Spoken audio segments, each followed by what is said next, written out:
1, 2, 3, 4.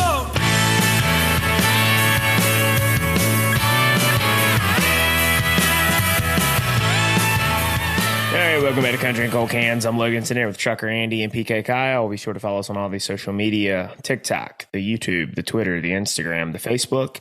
And check out the website while you're at it, coldcansnetwork.com. That's coldcansnetwork.com. We've got our hats and koozies that are available on the shop. We just sent one out to Idaho, actually. So be sure to, we are shipping right now. And currently we are running a special for free shipping. So now's the time to buy.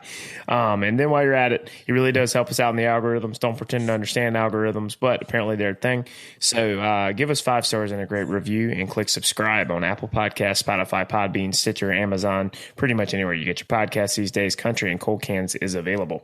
All right, fellas, I'm running on fumes right now because I just have not slept much the last 4 days. I don't sleep much anyways, but I've been sleeping less than usual. So it's been, I almost was, Andy was the first delay tonight. I just have to throw that on the air. When Andy started clapping at me on the group chat saying, oh, that was a long second. Well, Andy delayed us by about 20 minutes today. Then I delayed us for another 20 minutes. And he decided he wanted to come out guns a-blazing in the group chat. No what response. What you gonna do about it? You're lucky you're out of state. But yeah, we were, so we're, I mean, you guys won't know. This isn't a live show. We were a little bit late tonight. I almost fell asleep on the couch watching the Yak. And they were talking about nonsense, and it was like nothing that was right in my face. I was about to fall asleep, but it got us thinking about alarm clocks. Can I ask what the Yak is? It's a Barstool daily show. Okay. Yeah. Okay. It's just a nonsense YouTube show. It's kind of funny sometimes. Okay. 10-4. But it got us talking about alarm clocks, and Andy asked me before we started recording how many alarm clocks I have. I said I have 1 on the end table, 4 alarms set on my phone, and about 3 on my watch. And sometimes I still will sleep through every single one of them. You have an Apple Watch? Yeah, I have an Apple Watch. That one wakes me up more recently than some of the others have because it shakes my arm. But my whole point is I don't trust people with 1 alarm. If they only have 1 alarm and they wake up, I think you're a psychopath. I don't trust people that wake up before their alarm and aren't. No, that's fucking weird. Like the only way I can do that sometimes if I am like really stressed about waking up. I don't sleep good when I do it, but if I have a big event, if I have a big event, because you never really truly fall asleep when you have a big event or a big project or something to do the next day. So you're never really like truly asleep. Yeah, I'm with you there, Andy. I'm talking like the people that just wake up and they look over and they're like, oh, I'm so refreshed. My alarm goes off in a minute. I'm just going to go ahead and get up. Like, no, you're a psychopath. Yeah, because that extra 5 to 10 minutes in the morning, it feels like an hour. It does, yeah. And it's amazing. But the best is there's like the best feeling before an alarm clock is when you wake up and it's like, oh, I got to get up, and you look at the alarm clock and it's like 5:15. You're like, fuck yes, I have another hour to sleep. God, most of the time, if I wake up that early, though, it's because I've got to pee. Well, yeah, I get up every morning at like 3-something a day. Yeah. The best thing is when you wake up, you feel super refreshed. You pick your phone up and look, and like, I was supposed to get up 5 hours ago. I never wake up feeling refreshed. I don't feel like a human. I feel like the troll that lives under the bridge until I get out of the shower. Then I feel like normal after I've showered. But when I first wake up, I do not feel refreshed. I wake up grumpy because the sun decided to come up, and I don't like it. I'm not a pleasant person to be around until I've been awake for about an hour. Yeah. Let me be up for an hour, get a shower and a cup of coffee, and then I'm a productive member of society. I'm not a good person to speak to until I have had enough caffeine to kill a small child. See, I can't drink coffee, so I live off of that. Yeah, you're getting your caffeine fix. Yeah. Now you guys were talking about you have something big to do, and you don't get a whole lot of sleep. When I have to be up, like say if I have to be at the airport really early, I don't sleep. And it's not from me not trying to sleep. I just don't sleep. Like I did a 6 a.m. flight one time to go to Atlanta about a few months back. I fell asleep at 4:45. No, I was at the airport at 4:45. I fell asleep at 3:45. I slept for 30 minutes. No. And then I was up all day in Atlanta. It's miserable. If I know I have something big to do the next day, like, and I have to get up super early, like I already don't sleep. And then you throw that on top, I'm not sleeping. Now, you flew down to Atlanta, like a week or two ago? Yeah. I had an evening flight that time, though. I want to ask you on this. Because when I flew to Las Vegas, maybe gas prices are just getting insanely high. Was your plane hot as balls? Both of my flights to and from Las Vegas were insanely hot. I have a lot of complaints about my flight, but the temperature wasn't one. Okay. Mine was the fact that we were outside of Atlanta's airport. The weather was bad, so they sent us to Birmingham to land. That weather was bad, so they sent us up to Spartanburg, Greenville, South Carolina airport. They let us land there. We waited for 30 minutes. They refueled, and then they took us to Atlanta. And my flight was 3 hours. They're practically going to take you all the way back home. Pretty much, yeah. Now, I remember when my granddad died. I had a very similar story to this. So I was 15, first time I'd ever flown. I was right outside of Memphis. Yeah. I was right outside of Memphis. Place. Yeah, we were at some Christian college. I can't remember the name of it. But anyway, church convention. So I get the call, I fly home. And we go to Memphis. I get on a small plane. I'm supposed to fly from Memphis to Richmond, and then Richmond to Raleigh. I don't know. I guess they didn't. This is like 12 years ago, so I guess all the flights have changed. But bad storms in Richmond, bad storms in Raleigh. So we get up in the air, and we fly to Jackson, Mississippi. I sit on the runway in Jackson, Mississippi for an hour and a half. We have to get off, and then I fly to, I want to say I flew to Atlanta. We flew to Atlanta, sitting in the airport, and I wait there for 4 hours for the next flight to get to Raleigh. It was supposed to be like a 3-hour flight, turned into like 14 hours. That's ridiculous. Yeah. It's so annoying, too. Yeah. So, and that's the first time I watched Marley and Me. Just probably the worst time ever to watch that 15-year-old Kyle sitting there crying in the Atlanta airport. God, that movie was, yeah, granddad died, so Marty upset, and then, that's one of the saddest movies in the world. Oh, it's a very sad movie. That's now that's an interesting question before we get into today's topics. What is the first dog movie that made you cry? Old Yeller. Old Yeller. Yeah. It was for me. It was My Dog Skip. I don't think I've ever even heard of it. I didn't see Old Yeller until I got to be maybe 12 or 13. My Dog Skip came out obviously after Old Yeller, but it came out when we were little kids, and it's about a boy and his Jack Russell. And I've always had Jack Russells growing up, and the dog ends up the dog doesn't, if I'm remembering correctly, doesn't even die in a tragic way. So I'm just sitting there, and like the dog dies of old age, and I'm over there crying. Andy, what happened to the dog in Old Yeller? Doesn't it get like rabies or something? Yeah, and the little boy has to shoot it. I think. Yeah, I know they shoot it, but I was wondering why. I couldn't remember why. So sad. Inflation got out of control, and they couldn't buy dog food anymore. So. Yeah, man. Did you see the thing where people were like turning dogs back over to shelters because dog food's got to? You're a sorry person. Yeah, you're a sorry sack of shit. If you're gonna, at least there are levels of being a sack of shit. You're a sack of shit if you give up your pet for things like that, but you're the worst of the shit. You're like the stinkiest part of the shit if you just leave your dog abandoned somewhere. Oh yeah, there's a special place in hell for people like that. The worst people are other than the ones that abuse animals, are like the ones that are like, I didn't know you was going to get this big. Like, oh, you're a real sorry mother effer. Yeah.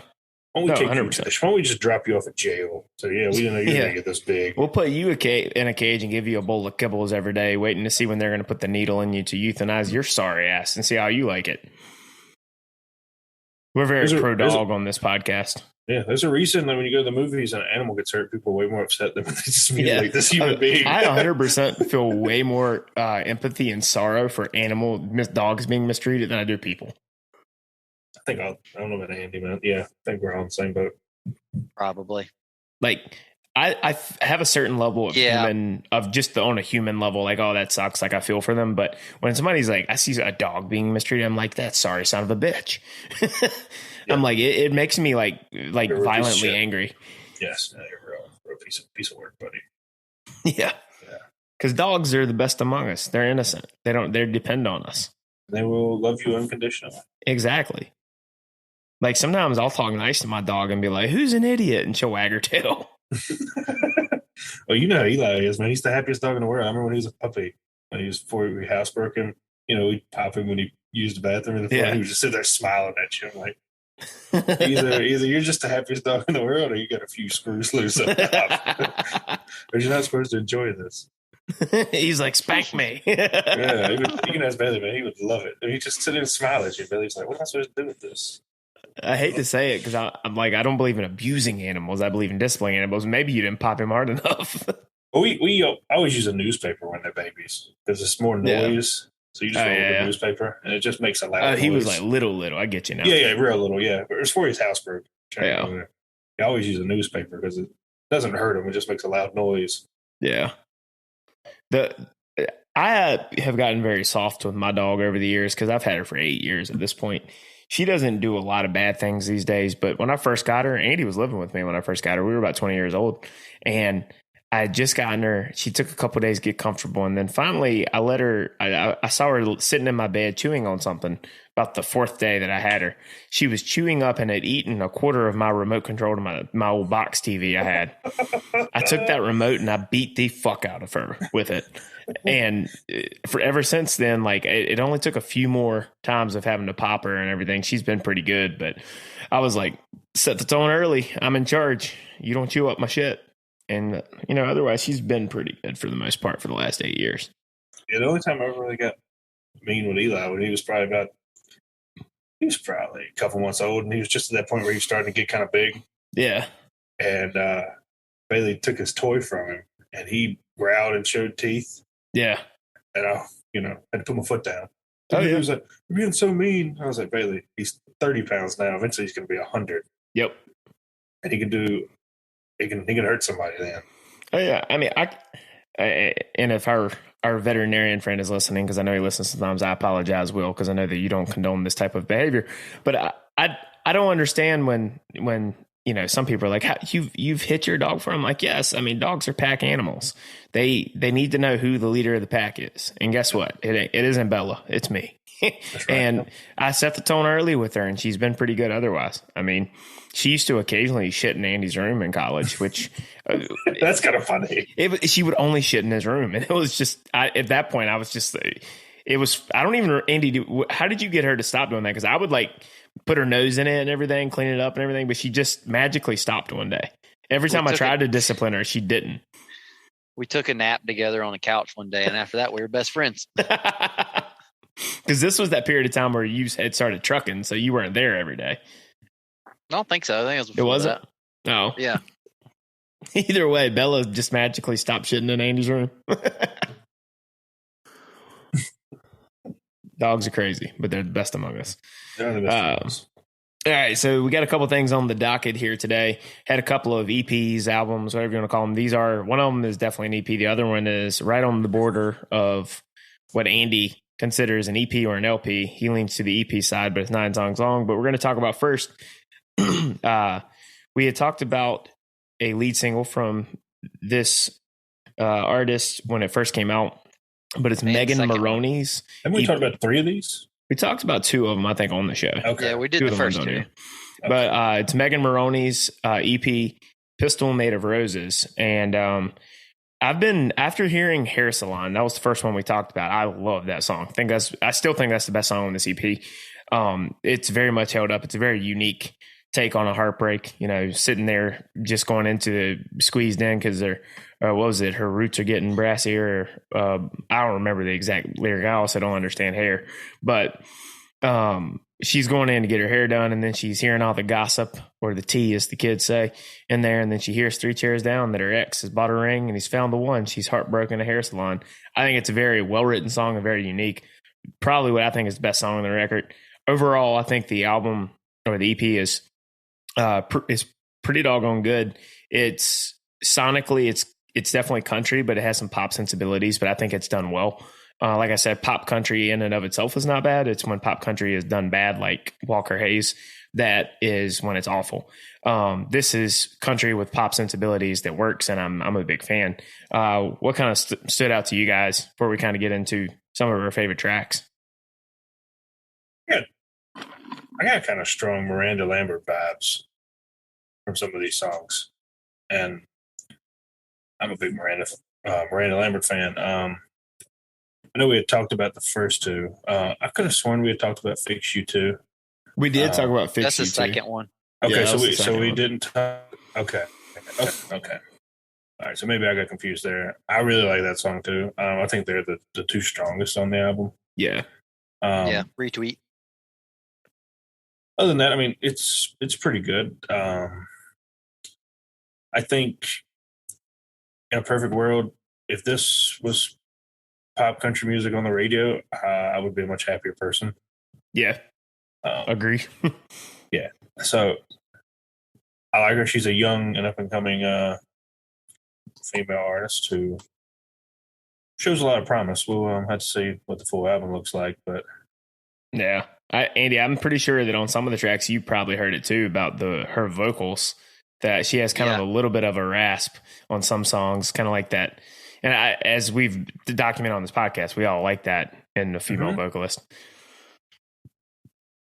One of the things that I would say it's a negative, but I can't in this situation, is I've heard like Kyle say before too, is that she kind of came out the box a little strong with those first two singles off of this, which I do agree that I think are the best.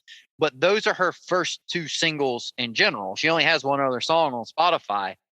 So it makes a lot of sense for when you're a new artist to come out the box very strong, because if she hadn't have done that, we easily wouldn't even be covering this EP. So I typically don't like when people do that, but when you're new, that's probably what you should do. So I can't criticize somebody for that. Yeah, I get that. All right. It's only 6 songs, so we can go through the track list in order, and kind of give our thoughts on each, but and, I don't know if this is offensive these days or not. I can't ever keep track, but golly day, she's hot. Also, just wanted to throw that out there. Killer album cover. Yeah, I've really enjoyed the EP, but I'd be remiss if I didn't comment that I think she's very, very attractive. But the first song, I Love Me, it's kind of like that, bad girl country kind of thing. Like it kind of like I could see what you were saying, Kyle, when you said you kind of got Miranda Lambert vibes from it. This is the main song that kind of gave me those vibes. The other two, the little rasp she has, it kind of reminds me of like Sheryl Crow in a way. I don't know if that makes sense. Like, I don't hear it often, but just occasionally in some choruses, I hear some Sheryl Crow in there too. Right. It's not a lot. It's just little things that remind me of Sheryl Crow. Yeah. Or somebody who I haven't heard from in a long time. So I have no idea what she's even up to these days. If she even makes music anymore. She's probably resting easy at night on her bed made of money. Yeah, that's true. Yeah. But I Love Me, I think, is a solid song. I mean, it's nothing crazy lyrically in the sense like Hair Salon was, but I mean, it's, your kind of girl power kind of song of you, like somebody did you wrong, but they don't have to, or I may not be for everyone, but that's fine, 'cause I love me. You don't have to love me 'cause I love me. I dig it. I liked it. What did you guys think of this one? This is just number 3 on the list, in my opinion. Third strongest. I wouldn't second that, but the biggest thing like with this song is that I would have liked it more if it didn't follow the first two. This is the third song I heard from her. That was just one of the biggest things for me, really. Yeah. Not recency bias, I guess. I didn't like it as much as the first two, and this is the third one. It was the first of somewhat of a letdown after 2 heaters. Right. Well, speaking of heaters, Hair Salon, we've covered it on a previous one. That's an absolute banger of a song.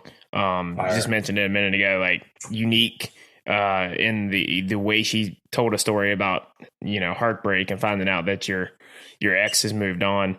Big fan of that song. Big fire. Yep. Andy, what is 3 for you? 3 for me is Keep Flowers. Okay. Mm-hmm. Okay. You and I basically have the same list then for our top 3. Till It All Goes South, I think sounds really good. Yeah.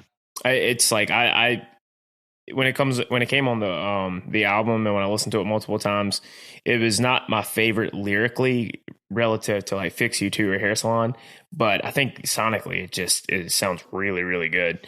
It's like we've always said about Riley Green's music. Like if this is what radio sounds like in 2022, that'd be a major win. I dug it for that reason because it sounds good. Same. Actually, I didn't. Yeah. And then it gets you to my second favorite song on the EP, Fix You 2. I liked it a lot when it first came out, but then upon re-listening to it in the context of the EP, I love this song. I think that there's something relatable, not just from a like female to male aspect, but also a male to female aspect when you're older. And she was saying that is it your ego and my attitude? Well, it not that part for me. It was the part where it's like, it said maybe we could be something somewhere down the road, and a younger me wouldn't sit right here and tell those green eyes no. That I think is like it really struck a chord with me because I got to think about it. I was like, as you get older, some of the times the red flags that pop up, you would just be like, yeah, okay, whatever. But as you get older, you're kind of like less inclined to do that, and I think that's pretty universal. But also, I like how it's like you're a fixer upper if there ever was, and saying like I've got my own problems as well, so I don't want to have to fix you too. I like that it wasn't just pointing the finger at someone else too. There was some self-awareness that I've got my own issues that I'm having to work out with. I'm older now, I'm more mature, so I'm not going to just be like, yeah, fuck that person, it's all on them. I'm perfect, you're not. It's a very mature take on not wanting to get involved with some red flags because I've got my own shit I've got to figure out myself. Yeah. That's like what I said when we did this. Like what I like about it the most probably is like where she's talking about like all the things wrong in her house. It's like life's hard enough without you dealing with your problems along with mine, basically. Right. And like anybody that, there are exceptions to the rule where in relationships, marriages, or what have you, that someone is completely at fault. But most of the time when something falls apart, it's not. It's a shared responsibility. And it's very immature when people act like it's always someone else and they're completely innocent, absolved of any blame. So I like that this was a mature take on that topic. This one of the things that I guess where this came off, like these first 2 came out so hot. It's like you said about Harrison. This is also, to me, it's a unique way of telling a story. And it's like the first 2 were both like that to me. And I really like that. It's probably 2 of her best written songs on the EP, or the 2 best written songs on the EP. But yeah, that one's a good one. Then we got 2 more to go. He Made Me Do It. Also kind of gave me early Miranda Lambert vibes. I think the twist with this was for me, because when I first got to listen to it, I was like, oh, here we go. Another song about a woman killing her boyfriend, husband, what have you, for doing her wrong. And then it gets to the point where it's like, he's lucky he's still alive. So, I mean, he made me do it. I thought that was kind of an interesting twist that she stopped just short of murdering him, telling the judge that. I found that at least interesting to me because, like I said, it's a topic that's been broached a lot. So it kind of gave it a different wrinkle. The Chicks did one.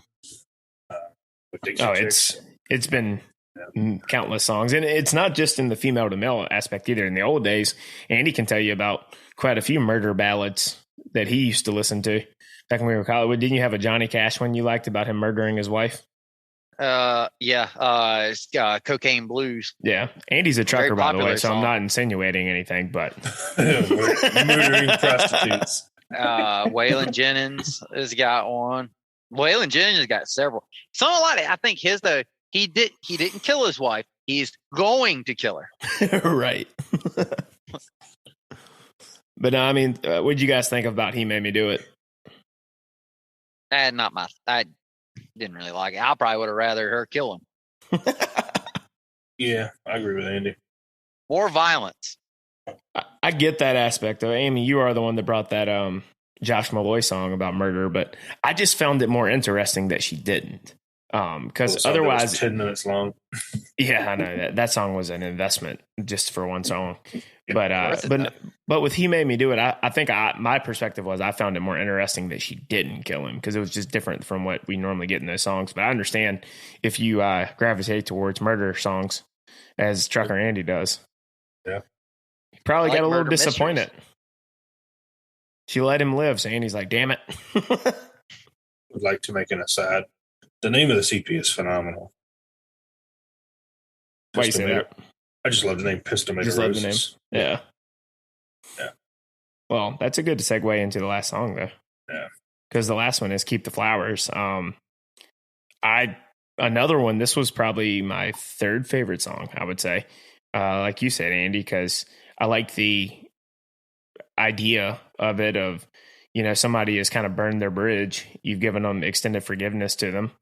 And then she uses the different analogies of like all the flowers that he would bring and how it doesn't make her feel a damn thing anymore. So he can keep the flowers, and she's going to keep her last name. I like that. What did you think, Andy? I agree with you on that, and I think it's a little bit more to it because I'm assuming about this gentleman in the song, but I'm going to assume, as most men, doesn't give two shits about flowers. So it's also letting him give something that he don't give a fuck about. I think I like that aspect of it too. Yeah, Kyle. And I like the way it sounds too. Yeah. Can I rescind my? I think I'm gonna agree with you, making you now. This is number 3. So I guess that puts for time purposes here. I guess we all had the same top 3 then from this EP. Yeah. Hair Salon, Fix You Too, and Keep the Flowers. I would like to rescind my other earlier statement. Bandwagon Kyle. Yeah, I am jumping on the bandwagon. Bandwagon Kyle. You guys have persuaded me. Persuaded me. I'm getting's good. But that's Pistol Made of Roses by Megan Moroney. Definitely should check out this project. If you haven't heard any of her stuff, I'd suggest starting with Hair Salon and Fix You Too. But it's a good project overall. I'm excited to see when she gets a full LP. But I'm really digging her sound, her songwriting ability, and I love her voice. It was funny, like, you guys won't know who this is, but she also, I saw on Instagram when she was like celebrating her EP release, she had a bunch of her friends with her, and she's friends with one of the girls that works for Barstool. Hannah Cook is her name. She's on Barstool Sports Advisors with Big Cat and Portnoy and Stu Feiner. And that was kind of funny. I saw that, but I think she's originally from Tennessee, but that was kind of cool. But definitely check out this EP, Pistol Made of Roses, Megan Moroney. All right. Once again, I feel like a broken record these days because, we just covered 2 episodes in a row a month or 6 weeks ago, whenever it was, of a Zach Bryan 34-track album that is an early frontrunner for Album of the Year from the Country and Cold Cans team called American Heartbreak. And then he's already won the race. Yeah, it's gonna be hard. Versus 12-year-olds out there. Right? It's gonna be hard for somebody else to unseat him. But now here we are. What was it, last week? I want to say. Yeah, 15th. Came out. Yeah, July 15th. He put out a 9-song, what he's calling an EP, which, Andy, probably made you happy. I will. To me, I would say it's an album. To me, album is, I guess, 9 and up. To me, I'll give you 9. To me, it's just 10 or 11 is a sweet spot for me. That's what most of the CDs were when we were kids. So that was just personal attachment. 10 to 12 back then, yeah. That's the sweet spot. Typically to me, it was a lot of times it was 10 and either a live or an acoustic added to make it 11. Yeah. Well, Kyle, you noticed that he's being a lot easier on Zach Bryan than he was Riley Green for his 9-song album that he released. I think that was 8. Yes. Wow. Andy is being extremely hypocritical. I'll give him the. I think Riley Green was 8. I'll give him the benefit of the doubt. Riley Green deserved some of the criticism because weren't half of those songs on an EP like 3 months before. And two, if it's been a year plus since your last album, you better have more than 9 songs. It's been 6 weeks. We dropped 34, and now you dropped 9 more. So it's 50 songs. It's 50. Yeah, I mean, it's 43. 43, yeah. Andy. It 30. rounds down. Oh yeah, you're right. Sorry, my bad. Rounds down, but I had the date in my mind. I mean, but 43 songs in 6 weeks. Like, I'm not saying just cause for concern, but like, damn, man. Like, It's a lot of music. I hope he's not burning through all of his ideas or like within 2 years. But and I hope I don't know if he has a manager or anything, or is he on a label now? For the most part, yes. He's got some type of deal with Warner Music. Okay, yeah. Somebody ought to be in his ear and just be like, "Hey, man, let's put this in the spank bank for later." Let's not blow straight from the 5-time pro wrestler, a porn star champion, talking about putting something in the spank bank. Yeah, let's not blow our load all at once. Let's save some stuff for when we get a little dry. I think the problem is they don't know what to do with Zach Bryan because he has just blown up in a way that we haven't really seen, especially in the roots music world, because he hasn't up until recently had anything even close to the top 40 on radio. So it's not like it was radio play. I heard him on QDR. Yeah, like they're playing something in the orange. On QDR. Which is like as mainstream country radio as it is. Yeah, it's because it's a Cumulus station or whoever one of the big guys is that owns all the radio stations now. But they don't know what to do with him. I mean, because it's been it's a meteoric rise. He is Ryan from The Office when he made VP. Yeah, let's just hope he doesn't crash like Ryan from The Office. Yeah. Ignore the back half of the analogy, but just the front half. He went from temp to VP in like a month. Yeah. We just lost Andy for a second. I guess he'll come back in a minute. Did he die in a fire? I hope not, because that means that he was in his truck, so that thing would blow up if it did. Oh, Lord. Oh, there he is. He said something happened. I'm like, yeah, you just got kicked out. No shit, Andy. No shit. He's like, I can't hear you guys anymore. Well, while he's gone, Logan, we can just go ahead and say he picks third. Yeah. Let's go on, and while Andy's gone and he can't see, we're going to go on and bring the wheel up to decide who picks. Funny how that works. I know, right?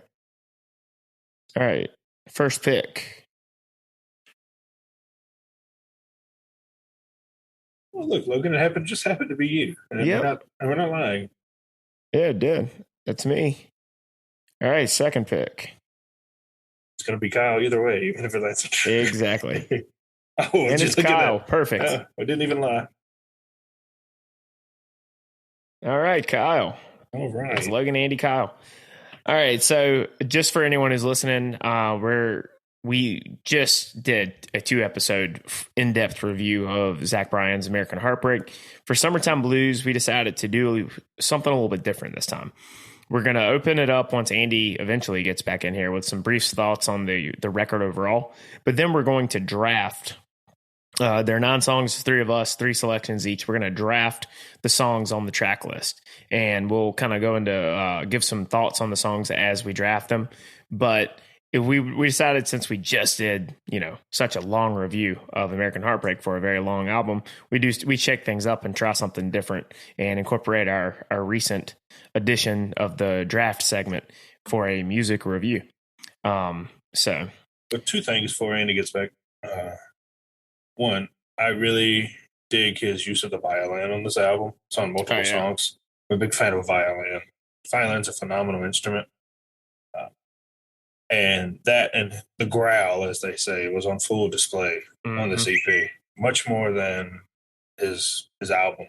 Oh yeah, I love when you can hear that growl in his voice. That's something that I think it makes an appearance on all but 2 songs, maybe. Maybe lot 3? Of them, yeah. Yeah, it's on the majority. It was on full display.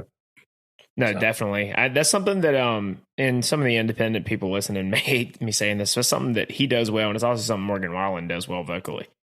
Yeah, Wallen has some people sound growl too. Yeah, some people sound fake when they do it. Yeah, and some people use it as a coping mechanism. Some people, like him, I just think it's just who he is. Yeah. Well, let's go on and give our thoughts on the overall record right now while we're waiting on Andy. Zach Bryan, in my mind, he did it again.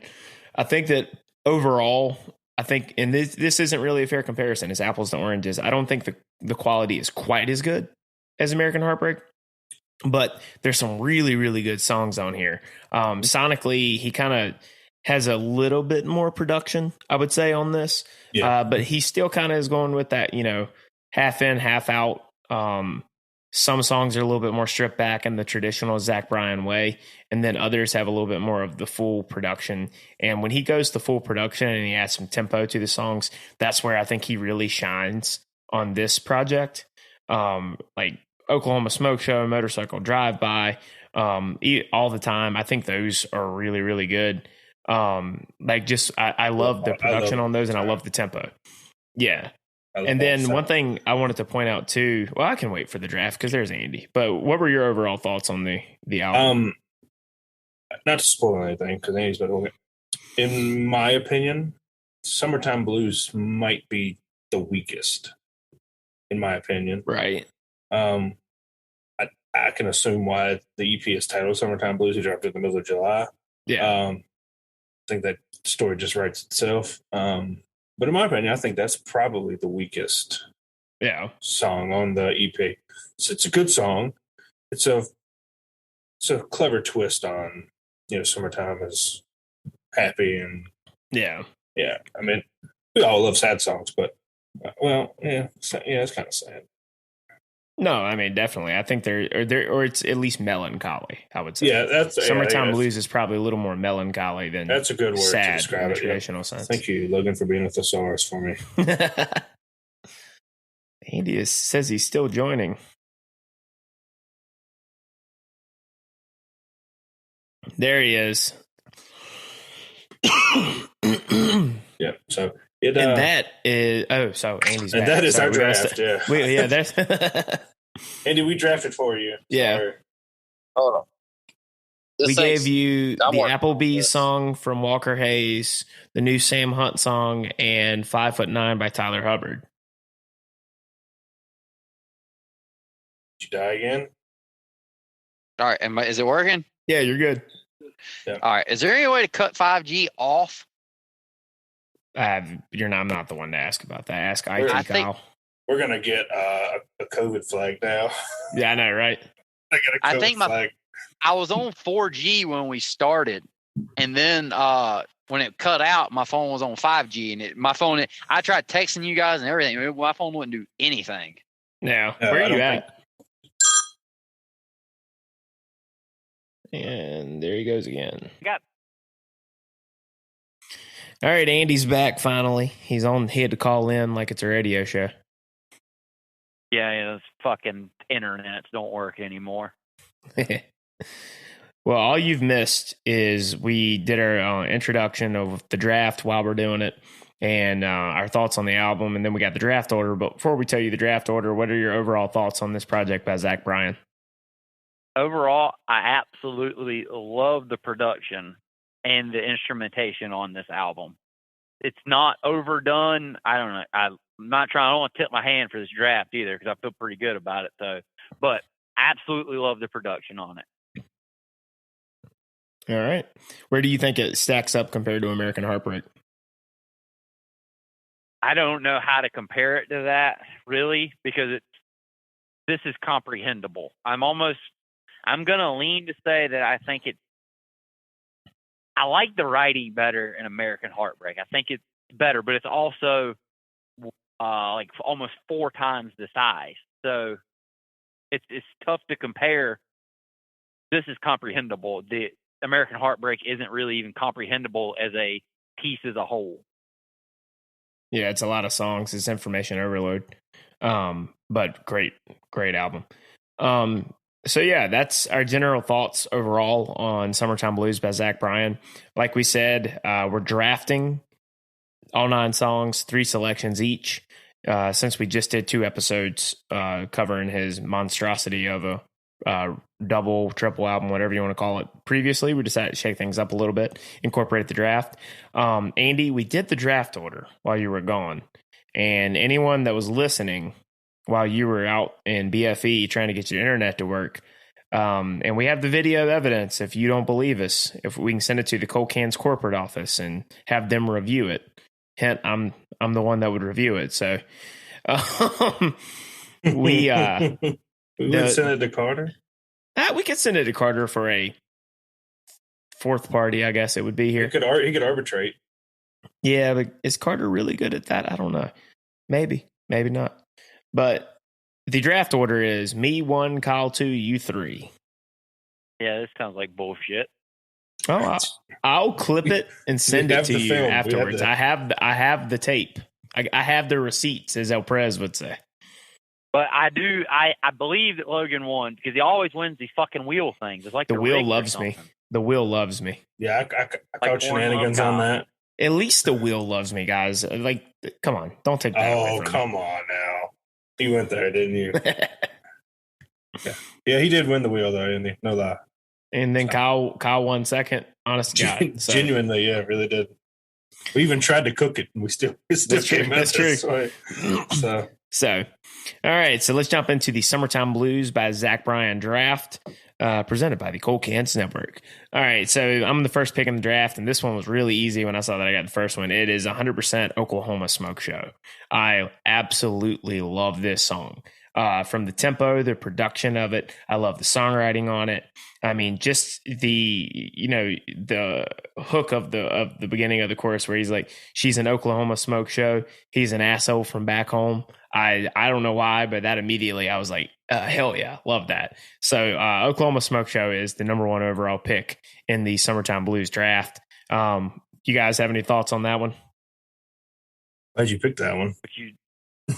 Yeah. I knew you were going to pick that song, but yeah, I do like the writing of that song quite a bit. This one was the one song that I thought it was going to sound different based off of that live version you sent, but right. I thought it was going to sound different on the album. I kind of thought in my head what I thought it was going to sound like I liked better. So the version of the song that doesn't exist, Andy liked that better. The one in my head. Yeah, the one that I came up with in my head, but. All right. Well, that leaves to the totally legitimate number 2 pick, Kyle. Well, I think Zach Bryan is very intelligent, and he left the best song for last all the time. I love this song because it's not a breakup song. It's just like almost a frustration song about a relationship. Yeah. And it's almost like he just doesn't know what else to do. Yeah.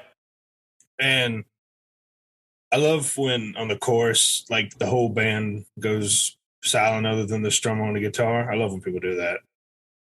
Really all you hear is his voice. I think that's a cool feature of this song. And I think a lot of young men deal with being pissed off a lot. Yeah. Just the male species as we are. Little things. Everybody's a hothead. Toxic masculinity, guy. I mean, yeah. I completely disagree with that term, but this song kind of personifies the quote unquote toxic masculinity, if you will.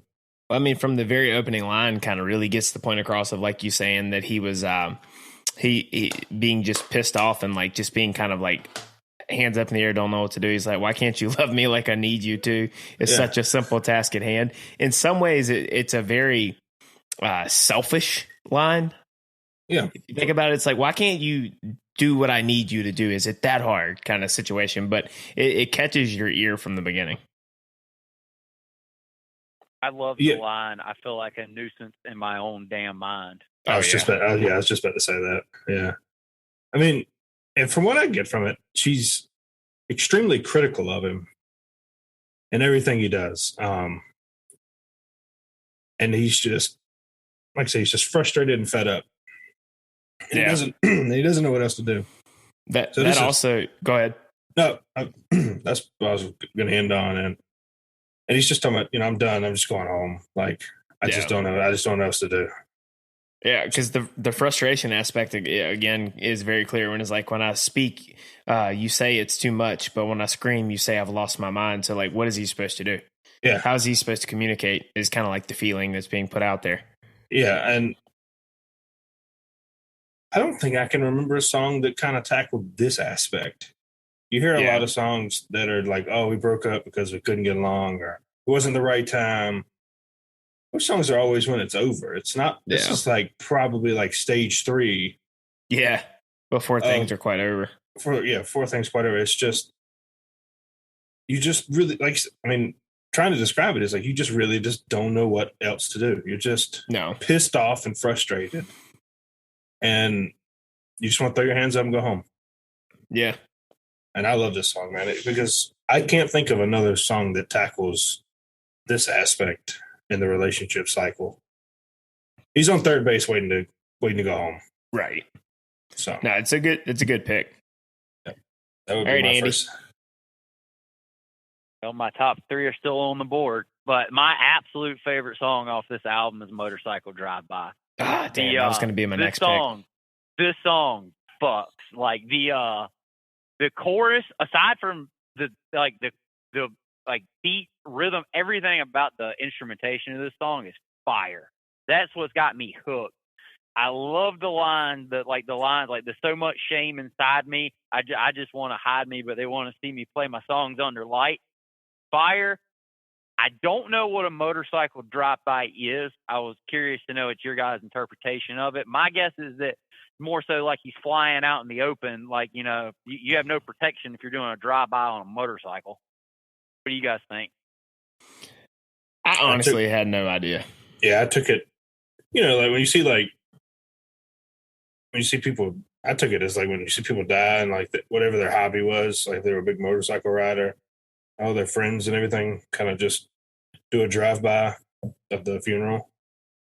It's whack out, or, you know, just like, or you see like a fundraiser or something. That's kind of what I took it, where, you know, people just, not like an actual drive-by with guns, but. Oh, no, I didn't take it as a literal drive-by by any means.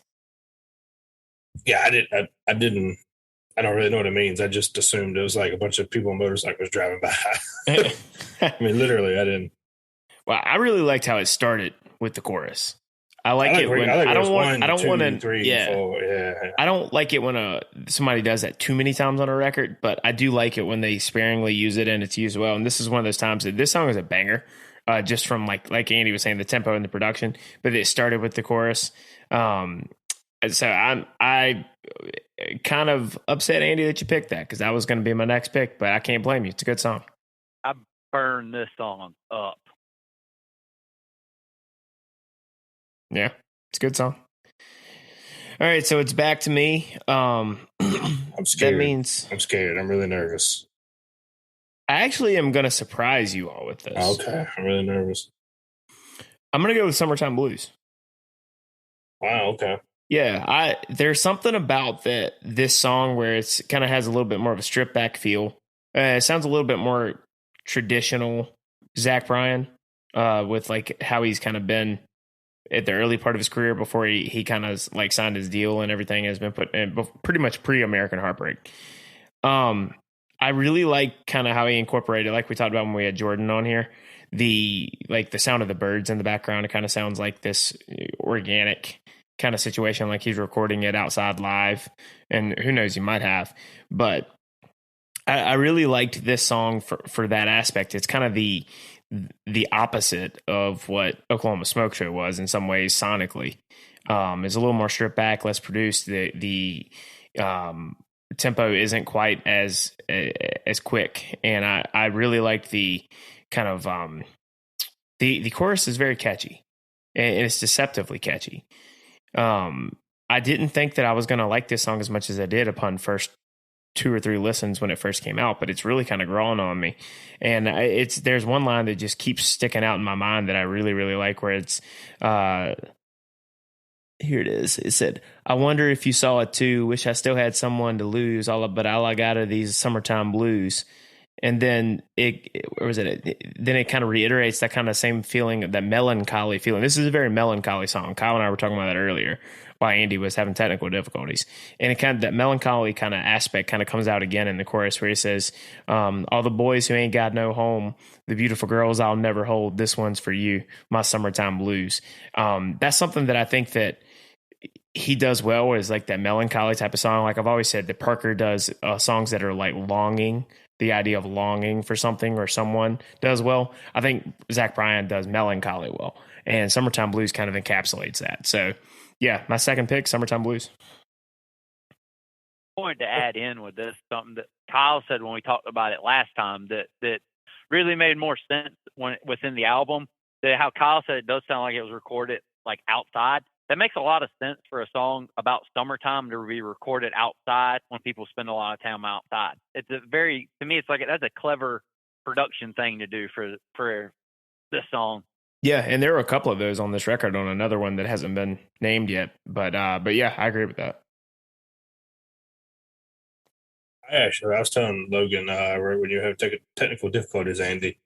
I actually think it's the weakest song on the album. I can understand that argument. Yeah, it's purely subjective. We're all just being, it's an opinion show, right? But yeah, that's true. That's right. We're not journalists. We're about as honest as journalists. There you go. Yeah. I mean, his floor is so much higher than almost a lot of people's ceilings. So it's not a criticism per se. Just in comparison to other songs on the record, I think in my opinion, it's probably the weakest for my taste. No, I totally get that. Like I said, this one was a grower for me. It wasn't one that I initially wasn't a shower. To. It wasn't a shower. It was a grower. Okay. You had me nervous there. I thought you were about to pick my next pick, which is Us Then. It came down to those two, so you're lucky. Yeah, thank you. That was my one. That was going between. I stole it. Yeah. I love the song, man. And I was telling Logan, Andy, while you were doing whatever you were doing, murdering prostitutes or whatever, the growl is on full display, as you said. I think you introduced us to the Zach Bryan growl. I love this because he does it 2 or 3 times. This is a great. It's almost like a post-mortem on a relationship, if you will. And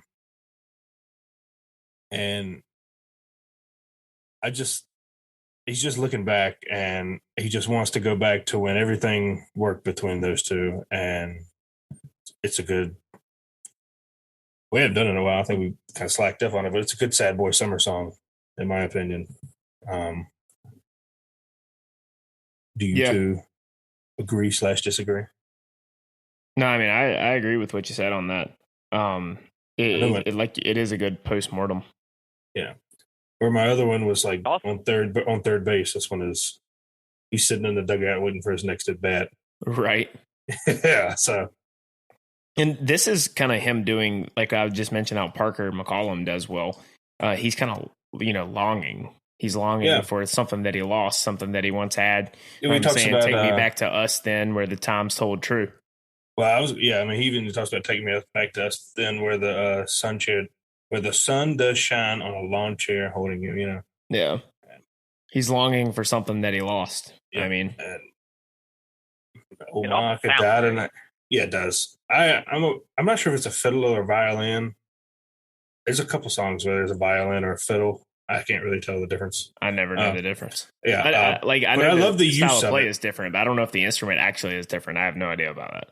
I could. Oh no, I know the difference is a violin has strings, a fiddle has strings. I didn't know where you were going with that for a second. I didn't either. Okay, yeah, that works. Yeah, I love a violin, man. Or a fiddle. They're both beautiful instruments. I find myself sometimes just getting on YouTube and watching people play the steel guitar. Oh yeah, and people playing the violin / fiddle. It's a beautiful instrument.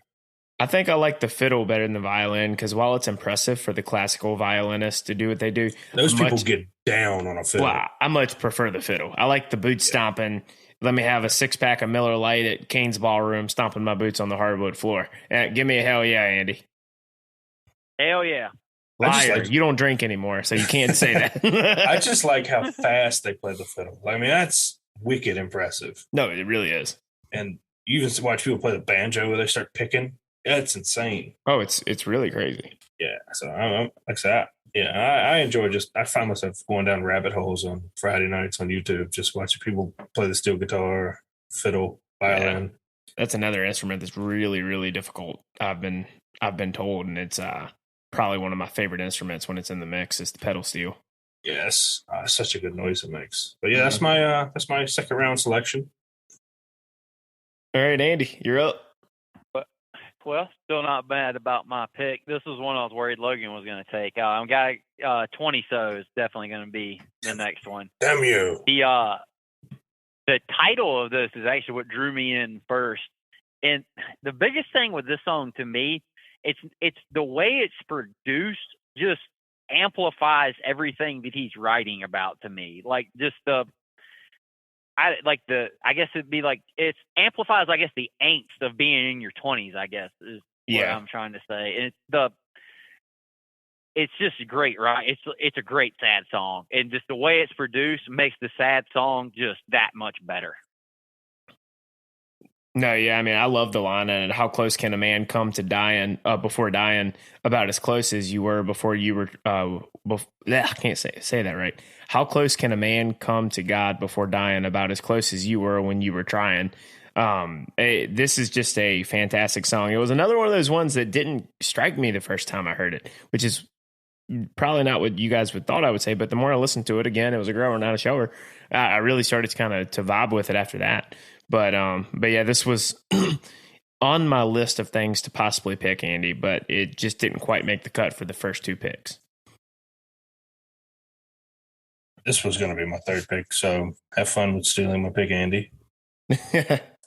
So we were basically our second and third was I was dancing between us then or the song. Yeah, I was as well, and I was like, I'm just going to take that. Yeah, so good. I like the song a lot. So great selection there. Yeah, definitely is. So my next song that I'm going to pick is Kyle. This is probably one that you had on your list, but it is Jamie. Zach Bryan featuring Charles Wesley Goblin. It's funny because Kyle and Andy texted me and they're like, "Who is this Charles Wesley Goblin guy?" And I was like, I sent his album to y'all a long time ago when it came out, like a year ago. Charles Wesley Goblin is a fantastic artist. I saw him open for Zach Bryan in Raleigh, maybe a year and a half ago, whenever it was I went to go there. Do you know where he's from? I can't remember off the top of my head. Because he sounds straight out of Appalachia. Appalachia, you mean? Yeah, he does. I want to say he's from Kentucky, but I don't know that for sure. Okay. Yeah, I get heavy mountain vibes from him. Yeah. But this is a fantastic song, and the main reason that I picked it, because I was hinting at this earlier when Andy was talking about one of the production choices of like the birds being outside, summertime blues, kind of like that aspect of it. If you listen to this song in your car or you listen to it on headphones, that's the best way to listen to it. Because you're going to pick up on the fact that Zach's voice is panned all the way to the left. Charles's voice is panned all the way to the right. Yep. So it kind of comes across like they're singing side to side, like on this duet. And I loved that creative choice in the studio. And immediately I was like, okay, this is pretty cool. That in and of itself was enough for it to make my list. But the song is also just a very good song. I mean, sitting there, like the chorus where it's like, well, I'll go tonight, boys. I don't mean no harm. I just miss my loving lady and laying in her arms. As you kind of go on down the way from my interpretation of it was, it said, because there's a tombstone hidden in a place that he don't visit, where the love of his life was laid to rest. So apparently, like Jamie was the love interest, and Jamie passed away, and he's just having a hard time, dealing with it. But the emotion in the voice when they're like, "Oh, Jamie," as the like refrain they keep coming back to, as another thing that just kind of grabs you. But a fantastic duet. Charles Wesley Goblin's another one that everybody needs to check out. I saw him live for the first time opening for Zach Bryan, and it was one of the best shows I've ever been to. This was actually my probably least favorite song on the record, and I have no objections to it. Just the writing just never grabbed me. Like the story of the song just never grabbed me, really. Right. I'm not gonna lie. I just love the music of the song so much. Just not ignore, but Charles Wesley Godwin, he has a beautiful voice. Yeah. Yeah, I was infatuated. Definitely need to check out his record. His most recent record he put out. It's definitely on my recommended list. Yeah, I'm gonna do that because I love that song. It was one of the first standouts in my first run through because Zach Bryan's one of the people you got to listen to multiple times. Yeah, which is why I think I like his music though, because it isn't a sugar rush and then you forget about it. It's like the songs require multiple listens, and I think most of the best music does. But Kyle texted us in the Cold Cans group chat and was like, "Yo, this Zach Bryan Charles Wesley Godwin duet goes hard." It does, bro. It's so good. And like I said, I was playing it in my truck. It just was jamming it, and that's when I caught up on you could hear Zach Bryan out of the driver's side and out of the passenger side, and I was like, "Oh, that's a cool trick there." That's when I first heard it too, because I didn't listen to the album the first time on through my headphones like I usually try to do. I listened to it like kind of just part of it just with my phone. It's harder to pick up on when you're just listening to it directly from the iPhone speaker. Yeah. But then I had it in my car and I just parked and I was waiting for the song to finish before I got out of the car, and that's where I first heard them panning the vocals left and right, and I was like, I really dig that. I was like, that's a cool production choice. So what was your first? It was Oklahoma Smoke Show? Was your first selection? Yeah. Okay. So since you stole my third choice, my third choice is going to be Quitting Time. I like this song because I think it's almost biographical for him. Mm-hmm. The first verse is I don't know his life story, so I couldn't tell you. But he's talking about all he wants to do is take his girl to dance, and he's been talking about working at a steel mill. I'm assuming that's Midwest. Said Rust Belt, but Rust Belt, yeah, okay. I don't. Where is the Rust Belt? I don't think that's Oklahoma, is it? No, the Rust Belt is the upper Midwest. It's like Pennsylvania, Michigan, Wisconsin, Ohio. The Big Ten. Yeah, the Big Ten. Yeah, and then I know he was in the Navy, correct? Yes. Yeah. Okay. So in the second verse,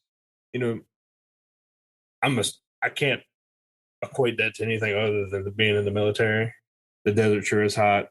I pray to get back to my lady's loving gaze, rifle in my hand with some brothers by my side.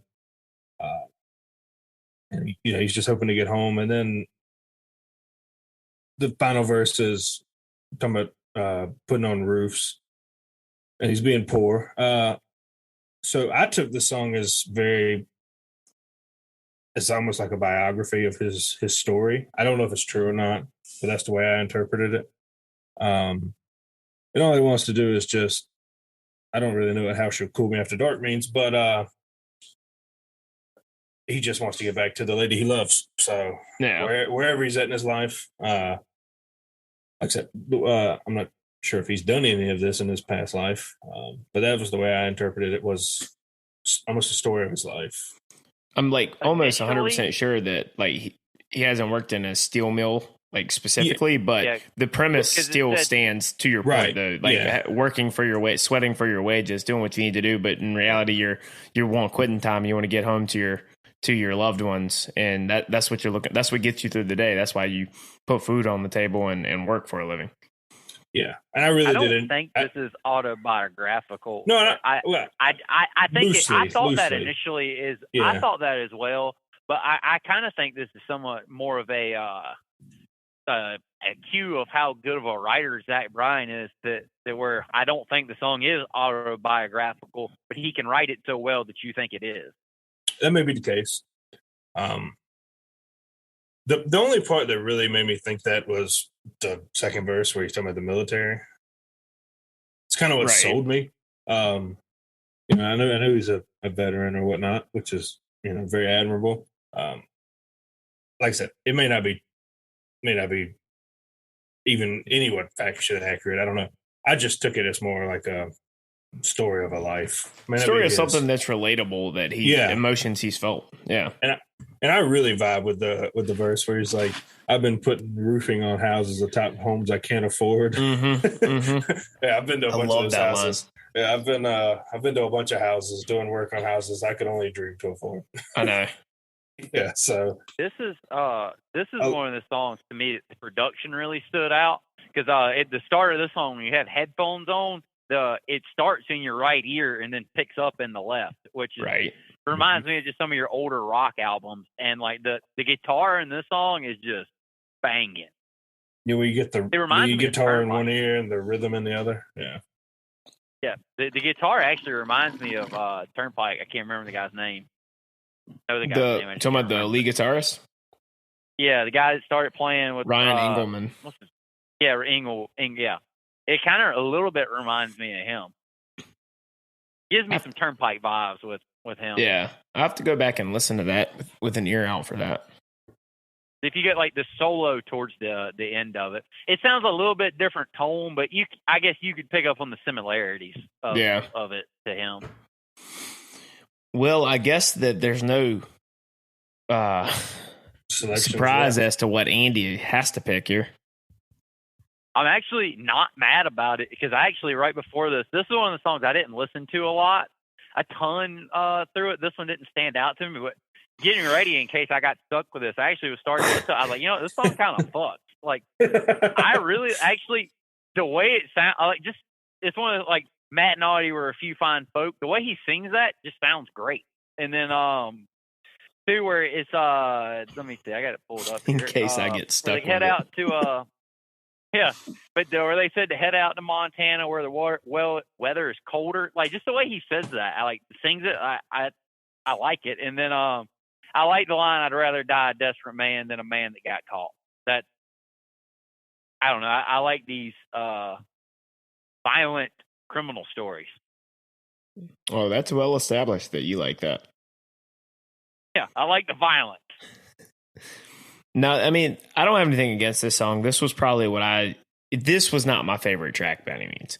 It was, like anytime anybody puts out a project, you've got one or two that you don't gravitate towards as much. And this was probably the one that I would be more willing to skip than the others. So, I mean, I think it's a fine song. I think this song has the most growl. I like the way he sings it. Yeah, he has the most growl in it, yeah. So to me, it's almost one of the better vocal songs for on the album. Actually, that's really the only thing that really draws me towards it a lot. Well, it's not much background music other than just the bass drum for the most part, if I'm remembering, except the chorus. But I mean, for the most part, it's just bass drum doing rhythm. Which might be why you like it, Andy. I'm not mad. It's all of them are really actually great. I'm not. Dude, there's really not much miss on this one. Yeah, I think it's a very good record. People should check out also. Yeah, that Jamie song is phenomenal. Shit goes hard. It does. Shit goes so hard, man. It speaks volumes when it's 105 degrees and I cut my truck off and sit in the heat just to finish listening to it. Yeah, I can agree with that. Yeah, it speaks volumes for a song. But yeah, that's our draft for Zach Bryan's new project, Summertime Blues. One thing that I forgot to mention, we were talking about the Megan Moroney project, was it was produced by Christian Bush, who is the male member of Sugarland. I found that kind of interesting. Wanted to put that out there before we closed out today, but Christian Bush was the producer on that. He's been doing a lot more producing lately, so I'm interested to see if she keeps working with him or not as she makes more music. But definitely recommend both these projects today. Is she on Big Loud or is that the other what's her face? The other girl Andy likes so much. What's her name? Ashland Craft. Ashland Craft. Okay, yeah. Okay. Ashland Craft is on Big Loud. I'm a big Ashland Craft fan. Yeah, I know you and Andy were. I'm trying to see if she's on a label. I don't know if you guys have been watching the socials, but we mentioned in the show there's going to be some new Riley Green coming up. I'm guessing Friday. Oh, really? I did not know that. He has put 2 teasers out on Instagram. One came out maybe an hour or 2 ago. Okay. He's got 2 new teasers out on Instagram. I think he put one out today, one out yesterday. Oh, interesting. And he did that for the last EP, and I think he put them out the week it came out. So I'm guessing Friday. Okay, interesting. I'll have to keep an eye out for that. And, as we always say, make sure you go give us 5 stars and a great review on Apple Podcasts, Podbean, Spotify, Stitcher, Amazon, wherever you get your podcasts. Make sure you click subscribe, share it with your friends. And check out the website, coldcansnetwork.com. All the socials, you know what they are at this point. Go on to follow us on that. Most of the time, our handle is at Cold Cans Country. We be on the lookout if you're into college football, specifically if you're into ACC, but it's really college football as a whole. We've got Cold Cans Network has a new podcast coming out starting in August. But me and Jordan, who was on last episode of Country and Cold Cans, we're doing a college football pod for the fall season for college football. We'll have the more details on that coming soon as July closes out, and we'll have the first few episodes up, so be sure to check that out. All episodes from the Cold Cans Network are available on the website as well as everywhere you get your podcast. So for this episode of Country and Cold Cans presented by the Cold Cans Network, I'm Logan, sitting here with Trucker Andy, and what was the thing you said earlier, Kyle? I was going to say PK Kyle, but you said Spank Bank? Spank Bank Kyle. Spank Bank. I'll put that in the Spank Bank. Put it in the Spank Bank. All right, we'll see you next time. Kyle as well. Yeah. All right. We'll see y'all next time.